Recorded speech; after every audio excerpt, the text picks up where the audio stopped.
இமயமலை சாரலில் ஆகுகன் ஆகுகி என்னும் வேடுவ தம்பதி வசித்து வந்தனர். ஆகுகன் மக்களை துன்புறுத்தும் கொடிய விலங்குகளை மட்டுமே வேட்டையாடுவான். ஒரு நாள் ஒரு முனிவர் அவனது குடிலுக்கு பசியுடன் வந்தார். தேனும் தினைமாவும் கொடுத்து உபசரித்தார்கள். இரவு என்பதால் முனிவர் அன்று மட்டும் அங்கே தங்கிச் செல்கிறேன் என்றார். இருவர் மட்டுமே தங்கும் குடிசையானதால் தன் மனைவியையும் முனிவரையும் படுக்கச் சொல்லிவிட்டு மிருகங்கள் நுழையாதபடி கதவை மூடி காவலுக்கு வெளியே வில்லுடன் காவல் காத்தான் ஆகுகன். வேடனின் செயல்பாடு முனிவரின் உள்ளத்தை நெகிழச் செய்தது. அப்படியே தூங்கிவிட்டார் முனிவர். ஆகுகியும் கணவனின் திருவடியை நினைத்தபடி தூங்கிவிட்டாள். ஆகுகனும் களைப்பு மிகுதியால் அவனையும் அறியாமல் தூங்கிவிட்டான். காலையில் கண் விழித்த ஆகுகி தன் கணவன் மிருகங்களால் பிணமாக கிடப்பதை கண்டாள். அவன் மீது விழுந்து தன் உயிரை விட்டாள். சுயநலமில்லாத இத்தம்பதியர் மறுபிறவியில் நல தமயந்தியாக பிறந்தனர். இவர்களை சேர்த்து வைக்கும் அன்னப்பறவையாக அந்த முனிவர் பிறந்தார். ஒரு அழகான காதல் கதை. இந்த கதையை கேட்கிறவங்களுக்கு சனி பகவானோட பாதிப்பு குறையும் அப்படின்னும் பிரிந்த தம்பதிகள் ஒன்னா சேர்றதுக்கான வாய்ப்பு இருக்கிறதாவும் நம்பிக்கை உண்டு. தமயந்திக்கு ஒரு காதல் உருவாகுது. இந்த நேரத்துல தமயந்திக்கு அவளுடைய தகப்பனான மன்னன் பீமன் சுயம்வரம் ஏற்பாடு பண்றாரு. அந்த சுயம்வரத்துக்கு வரவழைக்கப்பட்ட இளவரசர்கள்ல மன்னர்கள்ல நலனும் ஒருத்தர். அது மட்டும் இல்லாம தமயந்தியுடைய அழகை கேள்விப்பட்டு அவன் மேல ஆசைப்பட்டு நிறைய தேவர்களும் அந்த இடத்துக்கு வந்திருக்காங்க. அப்படி வந்தவங்கள்ல சனி தேவரும் ஒருத்தர். அப்படி வந்த தேவர்களுக்கு தமயந்தி மனசுல நலன் மீது ஒரு காதல் இருக்கிறது தெரியும். அதனால எல்லா தேவர்களும் நலன் உருவத்திலேயே வராங்க. அந்த சுயம்வரத்துல கிட்டத்தட்ட 6 பேர் நலன மாதிரியே இருக்கிறாங்க. இதை பார்த்த தமயந்திக்கு ஒரு குழப்பம் உருவாகுது. இதுல உண்மையான நலனை எப்படி கண்டுபிடிக்கிறது அப்படின்னு யோசிச்சு பார்த்துட்டு இருக்கும்போது தேவர்கள் கண்ணிமைக்க மாட்டாங்க அப்படிங்கிற ஞாபகம் அவளுக்கு வருது. அதுல பார்க்கும்போது 5 பேர் கண்ணிமைக்காம உட்கார்ந்துருப்பாங்க. அதனால 6வதா உட்கார்ந்துட்டு இருக்கிறது தான் நலன்னு கண்டுபிடிச்சு அவருக்கு மாலையிட்டு தன்னுடைய கணவனா ஏத்துக்கிறாங்க. நலனுக்கும் தமயந்திக்கும் இனிதே திருமணம் நடக்குது. அதுக்கப்புறம் தமயந்தியை கூட்டிட்டு நலன் தன்னுடைய நாடான இடது நாட்டுக்கு போயிடுறாரு. இந்த சமயத்துல சுயம்வரத்துக்கு வந்து ஏமாந்து போன அத்தனை தேவர்களுக்கும் ரொம்ப கோபம் வருது. அதுல ரொம்ப கோவப்படுற ஒரு தேவர் தான் சனி தேவர். நலனை துன்பப்படுத்துறதுக்கு ஒரு சமயம் வரணும் அப்படின்னு சனி பகவான் எதிர்பார்த்து காத்துட்டு இருக்காரு. அந்த சமயத்துல நலனுடைய தந்தை நலனுக்கு பட்டாபிஷேகம் செஞ்சு மகாராஜாவா அறிவிக்கிறாரு. அதுக்கப்புறம் நலன் சிறப்பான ஆட்சி புரிஞ்சுட்டு வராரு. அதே சமயம் நல தமயந்தியோட இல்லற வாழ்க்கையும் சிறப்பா அமையுது. அதோட பயனா தமயந்திக்கு இந்திரசேனா இந்திரசேனன் அப்படிங்கிற 2 குழந்தைங்க பிறக்குது. அதே சமயம் சனி பகவானுக்கு நலன் மேல இருக்கிற கோபம் கொஞ்சம் கூட குறையல. சந்தர்ப்பத்தை எதிர்பார்த்து காத்துக்கிட்டு இருக்காரு. சனி பகவானுக்குன்னு ஒரு நியதி இருக்கு. அந்த நியதிப்படி கடமையில தவறாத இருக்க ஒருத்தரை பிடிக்க முடியாது. நலனும் தன்னுடைய ஒரு கடமையில இருந்து கூட தவறாம சிறப்பான ஆட்சி செஞ்சுட்டு வராரு. அப்போ ஒரு நாள் நலன் கோயிலுக்கு போகும்போது தன்னுடைய கால்களை சரியா கழுவாம போறாரு. அப்போ சனி பகவான் இவ்ளோ பெரிய மன்னனுக்கு தன்னுடைய கால்களை கூட ஒழுங்கா கழுவ தெரியல.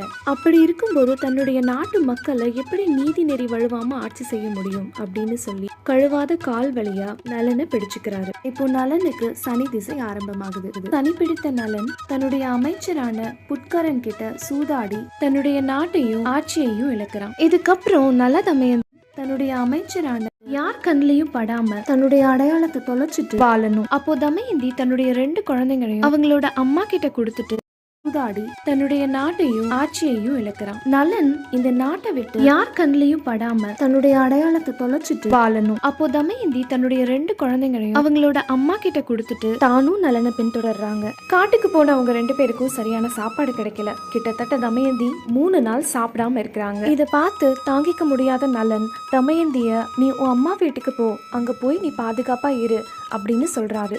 ஆனா தமயந்தி இதுக்கு மறுப்பு தெரிவிக்கவே தமயந்தி தூங்கிக்கிட்டு இருக்கும்போது அவங்கள அங்கேயே விட்டுட்டு நலன் அங்க இருந்து போயிடுறாரு. அதுக்கான காரணம் என்னன்னா நலன் தமயந்திய விட்டுட்டு போயிட்டா தமயந்தி காட்டுல கஷ்டப்படாம தன்னுடைய அப்பா வீட்டுக்கு போயிடுவா அப்படிங்கிற எண்ணத்துலதான் நலன் தமயந்திய விட்டுட்டு போனான். தமயந்தி கண்மொழிச்சு பார்க்கும்போது அவளை ஒரு மலைப்பாம்பு சுத்திக்கிட்டு இருக்குது. தன்னுடைய கணவனோட பேரை சொல்லி கத்தி கூப்பிடுறாங்க. ஆனா காப்பாத்த யாருமே வரல. பயந்து போன தமயந்திய ஒரு வேடன் வந்து காப்பாத்துறாரு. ஆனா காப்பாத்தின வேடனுக்கு தமயந்தி மேல ஒரு ஆசை வருது. அந்த வேடன் தமயந்திய அடைய நினைச்சு துரத்த ஆரம்பிக்கிறான். அங்க இருந்து தப்பிச்ச தமயந்தி வேற ஒரு நாட்டுக்கு போய் ஒரு பணிப்பெண்ணா வாழ ஆரம்பிக்கிறாங்க.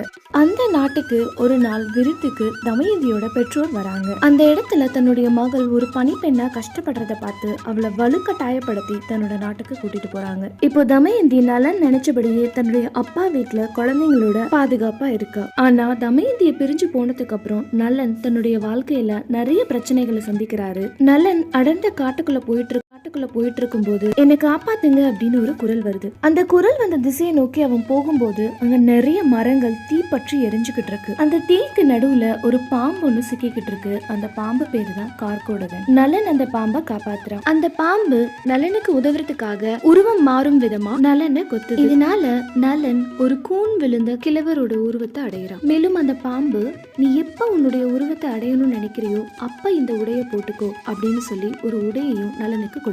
அழக இழந்த நலன் அயோத்தி மன்னன் ருதுபன்னன் கிட்ட தேரோட்டியா போறாரு. நலன் எப்படி தேரோட்டுறது அப்படிங்கிற வித்தைய மன்னருக்கு சொல்லி கொடுக்கறான். அதே சமயம் மன்னர் ஒரு மரத்துல இருக்க இலைகளை எப்படி வேகமா என்றது அப்படிங்கிற வித்தைய நலனுக்கு சொல்லி கொடுக்கறாரு. இப்படி ஒரு 12 வருஷம் போகுது. இப்படி இருக்கும்போது தமயந்திக்கு ஒரு யோசனை வருது. நலன் இங்க எங்கேயாவது தான் இருக்கணும், அவனை எப்படியாவது நம்மள தேடி வர வைக்கணும் அப்படின்னு நினைச்சு தன்னுடைய அப்பா கிட்ட தனக்கு ஒரு சுயம்வரம் ஏற்பாடு பண்ண சொல்லி கேட்டுக்கிறாங்க. அது மட்டும் இல்லாம இந்த தகவலை எப்படியாவது அயோத்தி மன்னனான ரிதுபன்னன் கிட்ட சேர்க்கும்படி கேட்டுக்கிட்டாங்க. தமயந்தி நினைச்சபடியே அயோத்தி மன்னருடைய தேரோட்டியான நலனும் அந்த சுயம்வரத்துக்கு வரான். தமயந்தி தேரோட்ட சத்தத்தை கேட்ட உடனே நலன் வந்ததை உணர்ந்து ரொம்ப சந்தோஷப்படுறாங்க. சுயம்வர மண்டபத்துல நிறைய அரசர்கள் வந்து உட்கார்ந்துட்டு இருக்காங்க. அந்த நாள் அன்னைக்குதான் சனி பகவான் நலனை பிடிச்சு 7.5 ஆண்டுகள் ஆகுது. இத்தனை நாள் இவ்வளவு துன்பங்கள் கொடுத்தும் நேர்மை தவறாம இருந்த நலனை பார்த்து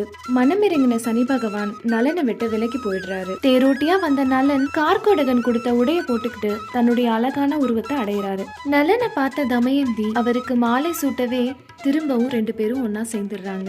இந்த திருமணத்துக்கு அப்புறம் தமயந்தியோட தகப்பனான பீமன் நலன் கிட்ட உனக்கு என்ன சீர்வரிசை வேணும் அப்படின்னு சொல்லி கேக்குறாரு. அதுக்கு நலன், உங்களுடைய படைகளை கொடுங்க, நான் என்னுடைய நாட்டை திரும்ப மீட்கணும் அப்படின்னு சொல்றான். நலனை கொடுக்க அவனுடைய நெடுந்த நாட்டை கொடூரமா ஆட்சி செஞ்சுட்டு இருந்த புட்கரனை தோற்கடிச்சு தன்னுடைய நாட்டை மீட்கிறான். அதுக்கப்புறம் நலன் தன்னுடைய செங்கோல் ஆட்சியை தொடர்றாரு. எல்லா துன்பங்களும் நீங்கின இந்த சமயத்துல நலனும் தமயந்தியும் ஒரு கோயிலுக்கு போய் வழிபாடு செய்யணும்னு விரும்புறாங்க. அப்படி கோயிலுக்கு போன அந்த சமயத்துல சனி பகவான் அவங்க முன்னாடி காட்சி கொடுக்கிறாரு. உங்க 2 பேத்துக்கும் நிறைய துன்பங்களை நான் கொடுத்திருக்கேன், ஆனா எந்த ஒரு சூழல்லையும் அறநீதி தவறாத இருக்க உங்களுக்கு என்ன வரம் வேணும்னு கேளுங்க அப்படின்னு சொல்றாரு. அப்ப கூட நல மகாராஜா தனக்காக எதையும் கேட்டுக்காம தான் பட்ட கஷ்டத்தை எந்த ஒரு மனிதனும் பெறக்கூடாது, நாடிலிருந்து வீடுலேருந்து அடையாளம் இழந்து நான் பட்ட துன்பத்தை யாரும் அடையக்கூடாது, என் மனைவி பட்ட துன்பம் எந்த ஒரு பெண்ணுக்கும் வரக்கூடாது, தன்னுடைய கணவனை பிரிந்து அம்மா அப்பா வீட்டுக்கு போய் உட்கார நிலைமை எந்த ஒரு பெண்ணுக்கும் வரக்கூடாது. அதனால இந்த நல தமயந்தி கதையை யார் யாரெல்லாம் கேட்குறாங்களோ அவங்களுக்கு உங்களோட சனி திசையோட பாதிப்புல இருந்து விடுதலை கொடுக்கணும் அப்படின்னு சொல்லி கேட்டுக்கிறாரு. அதனால சனி திசை நடக்கும் போறோம். நிடத நாடு ரொம்ப வளமை மிக்க நாடு. அங்க நல சக்கரவர்த்தி ஆட்சி செஞ்சுட்டு இருந்தாரு. பல இன்னல்களை தாண்டி நல சக்கரவர்த்தி காட்டுல வாழ்ந்து அப்புறமா தமயந்தியோடையும் தன் குழந்தைகளோடு சேர்ந்து சிறப்பான வாழ்க்கை வாழ்ந்தாரு.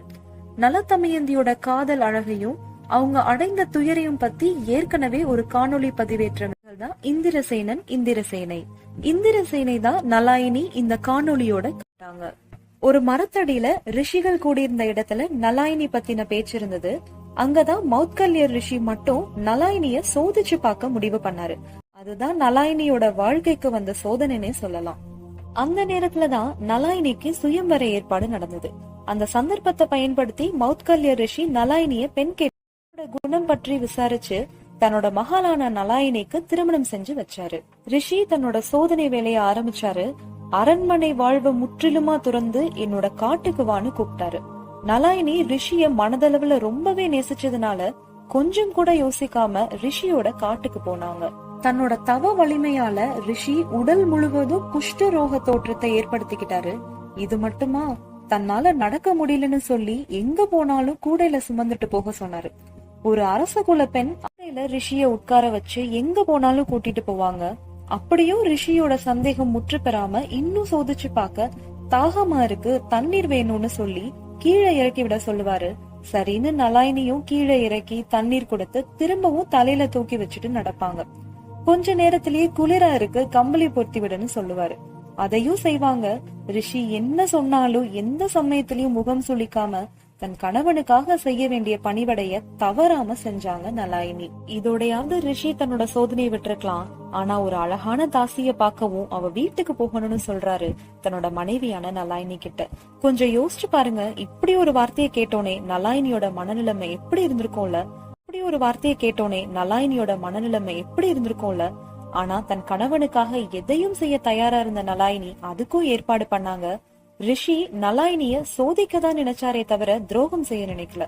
அதனால அந்த தாசிட்ட ரிஷி சொல்றாரு, அவளை சகோதரியாதான் நினைக்கிறதாவும் நலாயினிய சோதிக்கதான் இப்படி ஏற்பாடு செஞ்சதாவும் தாசி பெண் கிட்ட ஏதும் தவறுதலா நடந்துக்காம அந்த குடிசையில இருந்து கிளம்புறாரு. நலாயினி மறுபடியும் ரிஷிய கூடையில வச்சுட்டு அடர்ந்த காட்டு வழியா கூட்டிட்டு போறாங்க. மழை வர அறிகுறி இருந்ததுனால சீக்கிரமா வீட்டுக்கு போகணும்னு வேகமா நடந்து போறாங்க. அங்க ஒரு ரிஷி தலைகீழா தொங்கி தவம் செஞ்சுட்டு இருந்தாரு. நலாயினி வேகமா போனதுனால அந்த ரிஷி தலைமையில மௌத்கல்யரோட கால் பட்டுருச்சு. இதனால அந்த ரிஷியோட தவம் கலைஞ்சு அவரோட கோபத்தின் உச்சத்துல மறுநாள் சூரியன் உதயமாகும் போது தன்னை இடித்த மௌத்கல்ய முனிவரோட தலை சுக்கு நூறா சிதறி இறந்து போகட்டும்னு சாபம் கொடுக்கிறாரு. ரிஷியோட சாபத்தை கேட்ட நலாயினி அந்த முனிவர்கிட்ட எவ்வளவோ கெஞ்சி பார்த்தாங்க. தன்னோட கவனக்குறைவாலதான் இப்படி நடந்துருச்சு, அவங்க கணவருக்கு இந்த சாபம் வேண்டான்னு ரொம்பவே கேட்டுக்கிட்டாங்க. ஆனா முனிவர் அதை ஏற்க தயாரா இல்ல.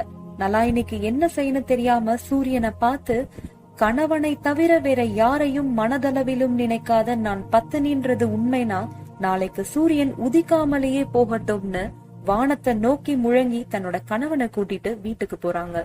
நலாயினியோட எதிர் சாபத்தை கேட்ட முனிவர் திடுக்கிட்டு போனாரு. தன்னையே எதிர்த்து சூரியனை சபிக்கும் இந்த பெண் யாருன்னு தன்னோட ஞான திருஷ்டியால தெரிஞ்சுக்கிட்டாரு. நலாயினி ஒரு பத்தினின்னு தெரிஞ்சு பத்தினி சாபத்துக்கு சாப விமோசனம் கிடைக்கலனா நாளைக்கு அந்த சாபம் அவருக்கே திரும்ப வரும்னு என்ன செய்யணும் தெரியாம குழம்பி போனாரு. ரிஷி உடனே தேவலோகம் போய் பிரம்மா, விஷ்ணு, சிவன் மும்மூர்த்திகள்கிட்டயும் சாப விமோசனம் கேட்க போறாரு. ஆனா யாரையுமே ரிஷியால பார்க்க முடியல. இன்னும் கொஞ்ச நேரத்துல சூரியன் உதிக்கலனா ரிஷியோட தலை சுக்குநூறு ஆயிரும்னு பயந்து என்ன பண்றதுன்னு யோசிச்சு பூலோகம் திரும்பி நலாயினி கிட்டேயே மன்னிப்பு கேட்க போறாரு. அங்கதான் அவருக்கு அதிசய காட்சி காத்திருந்தது. மும்மூர்த்திகள், 30 கோடி தேவர்கள், ரிஷிகள், இந்திரன் எல்லாருமே நலாயினியோட வீட்டுல கூடியிருந்ததை பார்த்து ரிஷிக்கு ஒரே ஆச்சரியமா இருந்தது. எல்லாரோட வேண்டுதலுக்கு இணங்க நலாயினி தன்னோட சாபத்தை திரும்பி வாங்கி சூரியனை திரும்பியும் பூமியில உதிக்க வச்சாங்க. மகரிஷியோட தலையும் தப்பிச்சுது. இதுக்கு மேலேயுமா நலாயினிய சோதிச்சு பார்க்க முடியும்?